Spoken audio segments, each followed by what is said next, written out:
The Pacers season is over, but their offseason is just beginning. And on Monday, we had exit interviews with 14 Pacers players, as well as Rick Carlisle. We learned about how the Pacers want to grow, got some free agency updates from some free agents, and got some injury updates from some guys we haven't heard from in a while, like Miles Turner and Chris Duarte. We'll break it all down on the Locked On Pacers podcast. You are Locked On Pacers, your daily Indiana Pacers podcast, part of the Locked On Podcast Network, your team every day.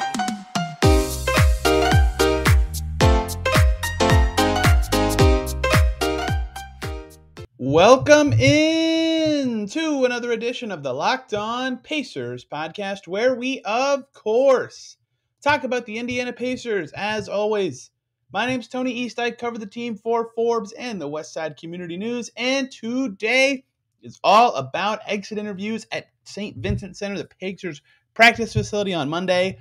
14 different Pacers players, might be 13, showed up and did exit interviews with the media. Rick Carlisle also did his exit interview with the media, talking about the season, what went poorly, what to focus on in the future. We'll break it all down today. What we learned, what the Pacers players said, what we got new news on about free agency, injuries, all the good stuff that matters for the team long-term and really short-term. So we ended up talking to every player on the team except for the two new 2A guys who just joined the team. Gabe York and Nate Hinton did not speak. TJ Warren, who is in North Carolina, I believe, rehabbing and working on his game, and Ricky Rubio, who is over in Spain. So that's 13 players. Excuse my incorrect numbering earlier. And how exit interviews work is you just get to ask the players anything about the season, about their future, about what they want to grow. And some of it's like formality stuff like, hey, what are you going to try to get better at this offseason? What is the team telling you to get better at? And some of it's a lot more serious, like injury updates and free agency updates and just general reactions from the players, raw emotion with the season being over about the team. And that's kind of where I want to start, is where does this team evaluate themselves and want to grow? Because Rick Carlisle was very revealing, I thought, at exit interviews in a way that he hasn't been in a while. Because Rick Carlisle said on the stage, on the record in front of all of us, what happened this season is not acceptable. He said that. And the reason I think that that's noteworthy, look, obviously, if you follow the Pacers and you follow the show, it's the third worst season in franchise history in terms of win percentage. Yeah, that's going to seem unacceptable in general. Now, teams rebuild and win 25 games. Carlisle coached the Mavs not 4 or 5 years ago when they won 24 games, right? Rebuilding seasons happen. But the Pacers' mentality about it is, no, that's not acceptable going forward. We need to make changes. We've got to be better. We've got to flush this rough season in terms of record. That's what Rick Carlisle said, and come out of this better. And that's the first time that that's kind of been the message about the record this year. You know, there's a lot of rebuild, retool, change the ship direction, whatever thing is said by somebody. Yeah, that all makes sense. But no one's ever said, no, this was unacceptable. You know, everybody just kind of said, yeah, we're growing, but we're losing, and we'll figure it out next year. This was the first time someone was as forceful and blunt as Rick Carlisle was. And I thought that was very noteworthy. And he said, everyone's got to get better in the organization. That extended to him. So I asked him, Rick, what you say everybody's got to get better. What do you think you need to be better at next year?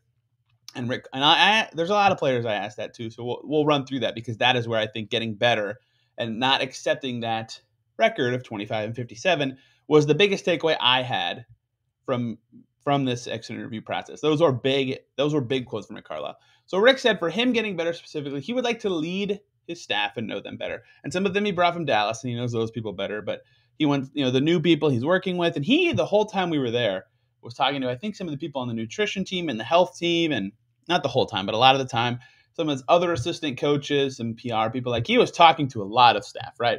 So Rick wants to lead those people and know them better so that he can maximize his resources and facilitate his staff being as effective as possible, right? And I think that's a good way to lead, right? Make sure your staff is doing the right job and making the team better, because when you go 25 and 57, things have to be better absolutely everywhere. And he said it again, not acceptable record here. We have to take accountability. So that those were key things. And he also noted that much of the Pacers rebuild this summer is going to depend on the draft. That's no surprise.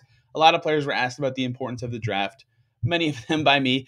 And I said it's super important, mostly for every team, but especially in the Pacers' case with the picks. And it's important that they nail this draft. But I thought it was very interesting that Rick Carlisle said what he said about the record being unacceptable and the team needing to, be accountable and get better. Like, yeah, those are the things you expect the team to say, but all season that hasn't really been how it's been described. So I thought that was noteworthy. So what did players say? How did they kind of react to wanting to get better? For O'Shea Brissett, he spoke for a long time, and that's kind of uncharacteristic of O'Shea. Not that that's good or bad, but he talked about one thing that the team wants to do is develop more of an identity. And if you'll recall around the trade deadline, something that I thought was super noteworthy about this Pacers team and their struggles this season was when I asked Karis LeVert and Malcolm Brogdon separately, hey, what do you view as the identity of the Pacers team? They gave me different answers, and they were both kind of washy answers. And it's not a bad thing. A team can have more than one identity, but the fact that they were washy, not on the same page answers made me think, this team doesn't really know their identity. And when you're bad, you tend to not have an identity. So I thought that was noteworthy from Brissett, and I agree. Finding an identity, whether that's one of the faster teams in the league, one of the better transition teams in the league, one of the best defensive teams in the league is what the Pacers' identity used to be. Finding one of those is key. And for a lot of the players that spoke after O'Shea about the team's improvement, especially on the court, defense was the name of the game. And O'Shea also brought that up. And look, I talked about this yesterday. For me, one of the three defining things about this Pacers season and their failures was that their defense was atrocious. And atrocious defenses happen and bad seasons happen. But in the Pacers ethos and ecosystem, it doesn't. And Kevin Pritchard said before the season, the Pacers want to get back to being the hard hat lunch pail team that they were when they were third in defense and then sixth in defense and made the playoffs as a high seed 2 seasons in a row with Oladipo, and that was 2017-18 and 18-19, right? That was a good Pacers team that fans love to watch. And then they completely forgot how to defend like that and dropped off on the end of the floor, and they have not had the success since then. Getting back to that's important. So Shea Brissett mentioned they need to trust better defensively. I agree with that. There's a lot of missed rotations and not communicative on that end of the floor. And he said knowing each other more, as they grow with an offseason together, because they did change personnel, and part of changing personnel is the vernacular changes on defense. You don't know guys' tendencies very well. He said knowing each other on defense will help, and I agree. So I think that is a natural point of growth that will just happen, but also more trust is needed from the Pacers per Shea Brissett on that end of the floor. Malcolm Brogdon, pretty similar. He talked about the team needing to improve on defense and being on the cusp of winning a lot of the games this season, but they weren't able to because that defense wasn't good enough. And he also talked about, him and Miles missing a lot of games is painful because they are two of the better defenders on this Pacers team. So yes, health is obviously a factor, but as I mentioned yesterday, even when the Pacers were healthy, they were a really terrible defensive team up through the All-Star break, bottom 10 in the league in defensive rating. That's having mostly the same roster they had last year when they were above average in defense, right? So I get it. Injuries were a factor. It made it hard to have continuity. It made scheme changes have to happen more often, and it just took good defenders off the floor. But that wasn't the only cause, or the main cause even, of the Pacers' struggles on defense. So I am receptive to Malcolm's comments, but I don't agree there.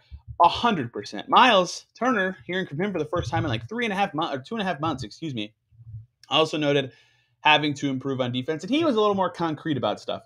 He said the defense was hurt by lineup changes. Sure, that's the trades and the injuries and all that. But he also said, throughout the season, because they kind of had a moving target of personnel and the Pacers changed their scheme a lot, I brought this up, but he said they introduced a lot of other concepts throughout the year that weren't necessarily like he thought there were almost too many, right? You're learning a little too much throughout the season. And something I talked about, it was before the season even started, but just the Pacers settling in to a base defense felt like something really important for this team. That was something they were really good at under Dan Burke and Nate McMillan, but it was not the case this season. They didn't necessarily have a base defense. There was just a lot of changing. The exact quote from Turner was, defensively, we have a lot of work to do. When you're constantly changing lineups or constantly reintroducing other concepts, I think that can be a bit much. So that's something the Pacers can use as a goal for that improvement that Carlisle wants to, not repeat this unacceptable season. They need to maybe make the defense a little more solid every game, and by not introducing stuff and by running the same schemes and holding players accountable, I think that that's a way they can do that. And Tyrese Haliburton, same as everybody else, said the same thing. They have to get consistent on defense, be their consistency. And I agree that is also a problem they had on defense, right? They had a lot of awful first quarters or awful third quarters or awful second quarters where they would play moderately good defense the rest of the game. Not good, but definitely not like worse than the league level. And then they just have an awful quarter where they look lost on the end of the floor and it would cost them games. So a lot of players suggested defense. Some talked about injuries and some talked about developing identities. But those were the key things from players in terms of not repeating this season. And Carlisle said it. They do not want to accept the results of the season. They want to be better next year. They would, and he would like to use his staff and lean on his staff to make that the case next season. That was my biggest takeaway to me from Media Day. And that's usually the case, is how does this team plan to get better or improve in the offseason? And a lot of players will talk about individual skills, and that's like the expected part. But in general, from the team, I am always curious about how do they plan to grow as a unit, and what did they identify as their failures as a team in the last season? That was what was said. Let's move to the next thing, the one everybody wants to hear about, free agency. We only talked to 3 free agents, sort of. I'll explain in the next segment. What do the players on the Pacers who are going to be free agents say about their upcoming free agency? Can we learn anything from it? And I'll do a more in-depth podcast using their exact quotes in the future. But for now, we'll just paraphrase and sum it up. Before we do that, though, let's talk about 2 wonderful groups of people. The first one being the good folks over at PrizePicks. Are you looking for a daily fantasy option for the NBA? You have to try the award-winning PrizePicks app. It's daily fantasy made easy. You pick 2 to 5 players and an over-under on their projections. You can up to 10 times any entry you have. It's just you versus the projected numbers. You can make the entries in 60 seconds or less. It's super easy. It's safe. They offer fast withdrawals. You can use the award-winning app on both the App Store and Google Play. They have any prop you can think of: points scored, rebounds, steals. They have mixed sport entries, so you can do baseball and basketball. They don't just offer NBA. They've got college football and college basketball, NFL, MLB, MMA. For a limited time, try it yourself. PrizePicks has an exclusive no-brainer of an offer for all our listeners. You get $50 for free if a player in your first PrizePicks entry scores a single point. All you got to do is use the code NBA when you sign up. That's right, exclusive offer for Locked On fans. Sign up today and use the code NBA for $50 for free if a player in your first entry scores a single point. PrizePicks, daily fantasy made easy. Let's also talk about BetOnline.net, your number one source for all your betting stats and sports info. Find the latest sports developments, league reviews, and news, including this year's basketball playoffs and the start of Major League Baseball season at BetOnline.net. BetOnline is your continued source for all your sports wagering information, from live betting to playoffs to esports and more. For example, they've got NBA play-in lines up, and just broadly, let's say you're a Pacers fan and you want to see the Cavs make the playoffs. Will a 9 or 10 seed in each conference make the playoffs at BetOnline.net? Yes is a plus 150. No is favored at minus 200. So you could bet against the Cavs if you want to be happy either way. I don't care how you do it. I'm just telling you what the odds are over there. And you can head over to the website today or use your mobile device to learn more about the trends in the action over at BetOnline. BetOnline.net, where the game starts. Let's talk about what players said about free agency at exit interview day. We talked to really 5 guys who have free agency implications this summer, but only 3.5, I'll explain the half, talked about it. Those 5 would be Terry Taylor and Dwayne Washington, who have non-guaranteed contracts this summer. I did not count them because they just signed their deals. Non-guaranteed is different than options. It's very likely they'll be on the team next year, and they signed 3-year deals. It's only the second year. I think they're safe on the team next year, so I did not ask them. I wish I did, but it's not necessarily something I don't necessarily consider them free agents this summer. The Pacers had to actively waive them, and I don't see them doing that. But anyway, if you want to consider them that, I apologize. The 3 actual free agents we talked to: Jalen Smith, obviously. We'll go into his contract detail situation a little bit here again because I still get questions about it. Lance Stevenson, who was a free agent, and O'Shea Brissett was a team option this summer.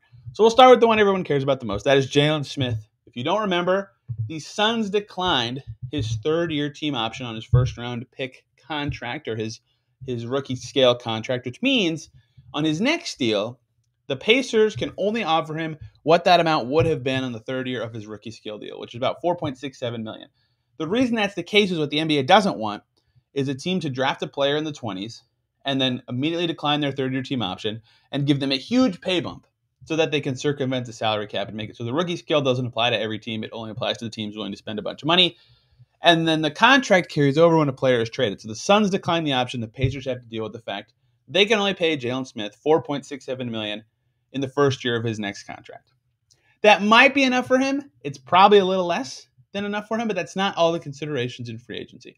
So before we talk about what Jalen Smith said about his own contract, Miles Turner on the stand talks about Jalen Smith on the stage. And he said, "Get your money, man," when talking about Jalen Smith.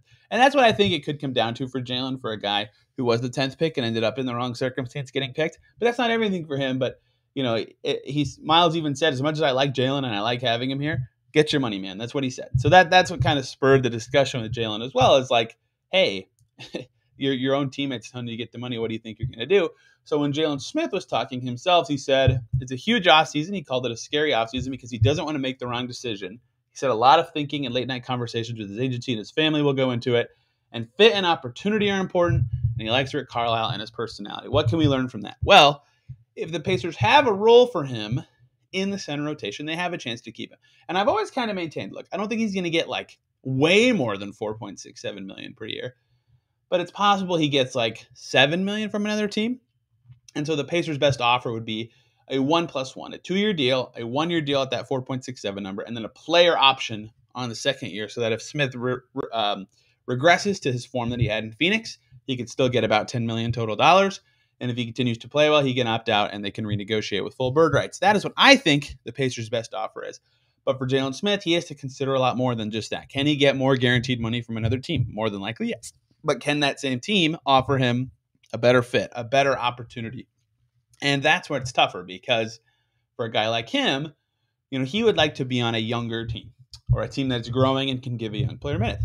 And that's great. And that's where, your OKCs in Detroit to have cap space come into play. Maybe they draft a center, though. If you're the Pacers, you would like to see, for example, the Pistons draft Chet Holmgren, and then the Thunder end up getting another center that's offseason, and then neither of them have room for Jalen Smith on their team, right? Then the cap space teams already have centers. The Spurs already have Jakob Poeltl, right? I can't remember the other cap space teams off the top of my head, but those are three of them and the bad ones. So I still think it's possible the Pacers could end up keeping him in this situation, but he has a lot to consider beyond the money, and that's why I think the Pacers have a chance to get in there if they're still able to offer him backup minutes at either the 4 or the 5. As long as it's solid minutes and a guaranteed rotation spot, they have a chance to keep him. But those are important things. Like if Miles is back and Isaiah Jackson's back and Goga's back and O'Shea's still on the team, it might not even matter about the money. The fit might just not be right for him in his own mind anyway. So lots of factors to consider for him that I thought were very interesting to pass along. Lance Stevenson, very short and brief from him when discussing free agency. He didn't really talk, look, every media session Lance Stevenson does, it gets talked about how much he loves Indiana and loves the fans here and would love to play here forever. Like we know those things, right? And a lot of players, when they talk about like that, when they talk about wanting to be back with a franchise or loving a city or whatever, they're just blowing smoke, right? They're not lying, but they're overplaying it for the media, and that's fine. But you have to know that Lance is not. Lance is telling the truth. He loves Indiana and he loves it here, and I think he'd be back if the Pacers would be willing to have it. When asked about free agency, he talked about how important it was for him this offseason, for all that stuff, to keep his body right. He didn't really say anything concrete about like dying to get re-signed or anything, and I don't think he did that because he doesn't want to get re-signed. I just think for him this offseason is more about keeping his body right and staying in shape and staying ready for next season so that he can get another deal, more so than anything specific to the Pacers or re-signing with the team. I'll post that full audio on a future episode detailing all these players' quotes and what it means, but I did think his responses were at least interesting considering his future with the franchise. Osei Brissett has a team option this upcoming offseason at the minimum. Spoiler alert, he will be back on the Pacers next year. Either the Pacers will pick up that team option and he's back on the minimum, or what the Pacers could do is decline that option, send Osei Brissett to restricted free agency, and then give him a new longer deal where he can't leave because they can match any deal. Either way, he'll be back unless they trade him. The question is at what value. He said he hasn't thought about free agency, but he would love to be back again. Yes, he's going to say that, but this is the team that found him a home and picked him off the G League scrap heap. So I genuinely believe it with him, and he doesn't have other options. So I think Osei Brissett will be back, but that was still noteworthy to hear. And he even talks about not knowing his contract that he's on right now. Had like a contract guarantee date. Like he was getting texts from his friends like, congrats, you made the team. And he was like, what? He didn't know that his deal was non-guaranteed until the league-wide guarantee date this past season. So again, now he's facing another option year. He's totally worth more than the minimum. We'll see what the Pacers decide to do. If I were them, I would decline it. They have a ton of cap space. There's no real reason not to give Osei Brissett more money per season. But that's kind of up to them, and I'll weigh the pros and cons of that in a future episode.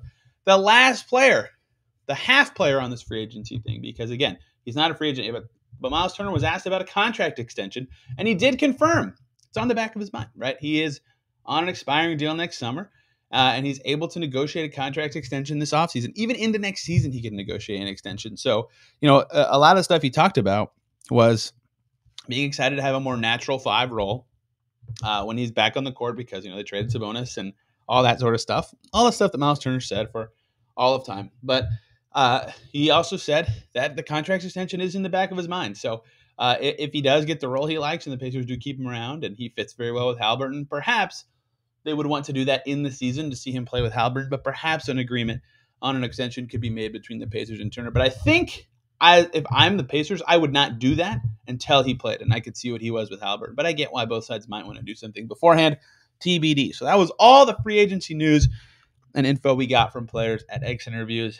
Again, Dwayne and Terry Taylor technically could be waived and become free agents, but I do not see the Pacers doing that. And if they get waived, they can't re-sign with the Pacers till the following league year. So again, I say not happening. So those are the players that spoke about free agency. Unfortunately, we couldn't talk to Ricky Rubio or TJ Warren, who will also be free agents, as well as Nate Hinton and Gabe York. But two-way guys, it's not a big deal. So that is the updated Pacers free agency news as players finally spoke. Let's do the last thing we learned at X interviews. Injuries. How's Malcolm Brogdon doing? How's Miles Turner doing? How's Jalen Smith doing? How's Chris Duarte doing? Stuff we haven't been able to find out for a very long time. Let's talk about it. Before we do that, though, let's talk about the good folks over at rockauto.com. With the ever-increasing numbers of makes and models, it's now impossible for your local chain auto parts store to stock all the parts you need. Why endure pointless or seemingly intimidating questioning and wait while the guy behind the counter orders parts off their computer, choosing only the brand their warehouse happens to carry? You've got a computer with access to rockauto.com at home and in your pocket. You can save time and money. Just use Rock Auto. You can spend 30%, 50%, even 100% less for the same parts using rockauto.com. And they're a family business serving do-it-yourselfers for over 2 decades. Their prices are always reliably low for every customer, and they have everything you could need. Brake parts, tail lamps, motor oil, new carpet, you name it, they got it. Go explore their easy-to-use website today and find the solution to your auto parts needs. Go to rockauto.com right now. See all the parts available for your car or truck. Right Locked On in their How Did You Hear About Us box so they know that we sent you. Amazing selection, reliably low prices, all the parts your car will ever need at rockauto.com. Thank you for making Locked On Pacers your first listen today and every single day. For your second listen, I'm going to recommend Locked On Women's Basketball. WNBA draft last night. Crazy stuff. The Fever made 1/5 basically of all the picks, made 1/3 of all the first round picks. I break it all down on that show, plus all the takeaways from the draft from the Locked On Women's Basketball crew. Highly recommend the show for anyone who has any interest in the WNBA or the women's side of things. Injuries, the last updates we needed and I thought were important for Mike's interviews because, you guys maybe care about this a little less, but people always ask about Miles and Chris and Malcolm and why they're not playing and how they're doing and stuff.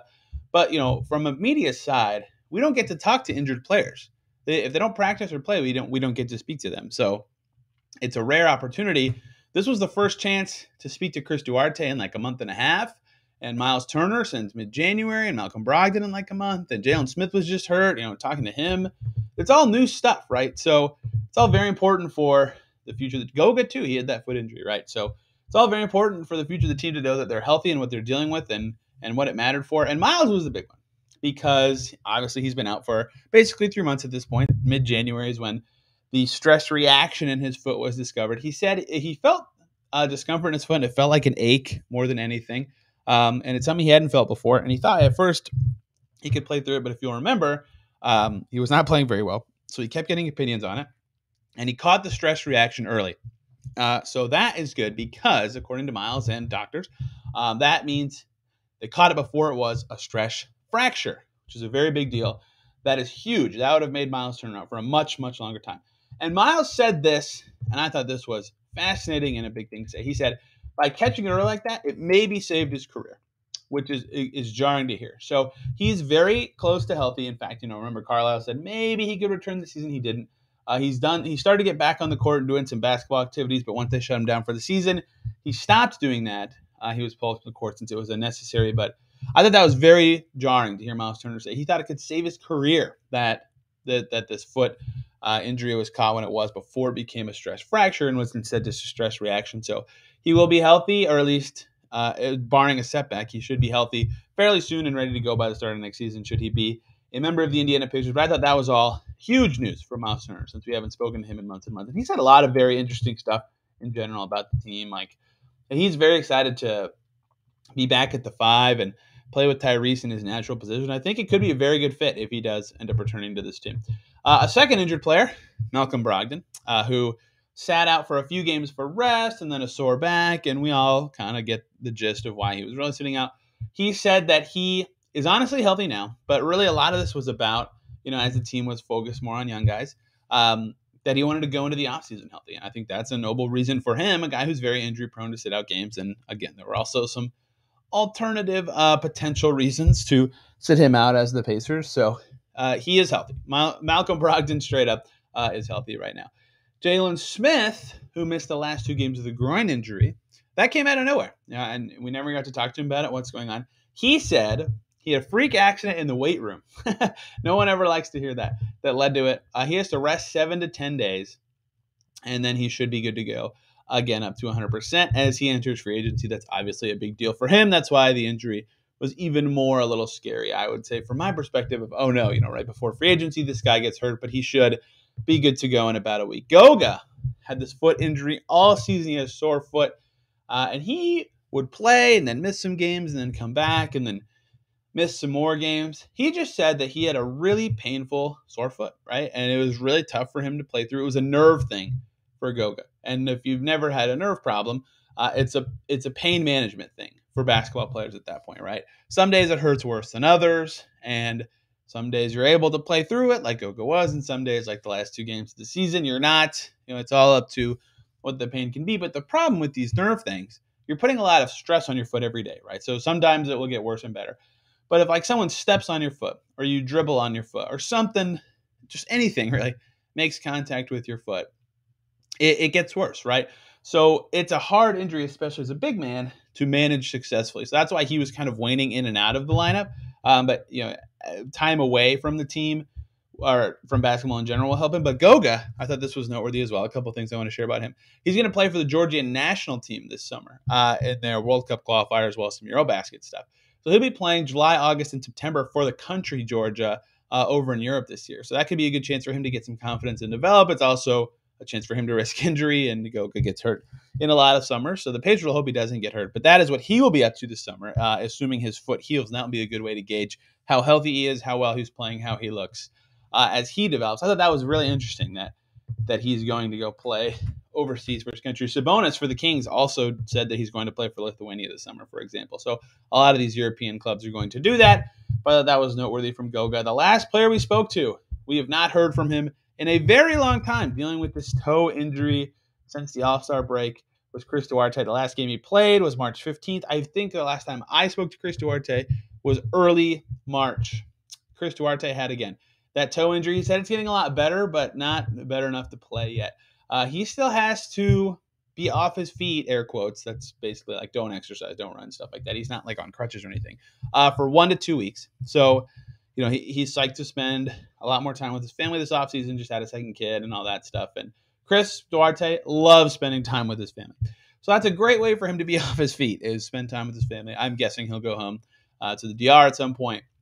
But his toe injury is still not fully healed. It will take a little more rest and time off his feet to get better. He was super frustrated to not play for the last basically the last month.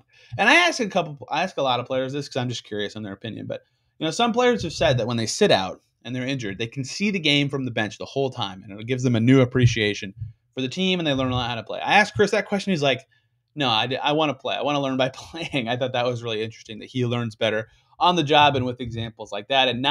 That's where this injury hurts him development-wise, is he didn't get those reps on the floor to actually be playing and get better. So that is still a very noteworthy thing for Duarte in this situation. So that is what I thought to be all the key takeaways from exit interviews from the Pacers. We learned a lot about the team's aspirations to be better, what they're thinking about the draft.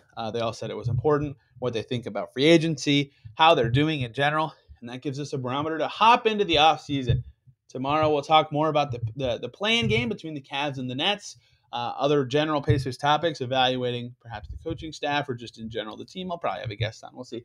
And yeah, it'll be really fun and interesting as we pivot from talking about the season that was to the moves, the free agency, the trades, the stuff that could be this summer, everyone's favorite topic. So stay tuned for that. Thank you guys a ton for listening. Hope you had a great Monday, and we will see you tomorrow.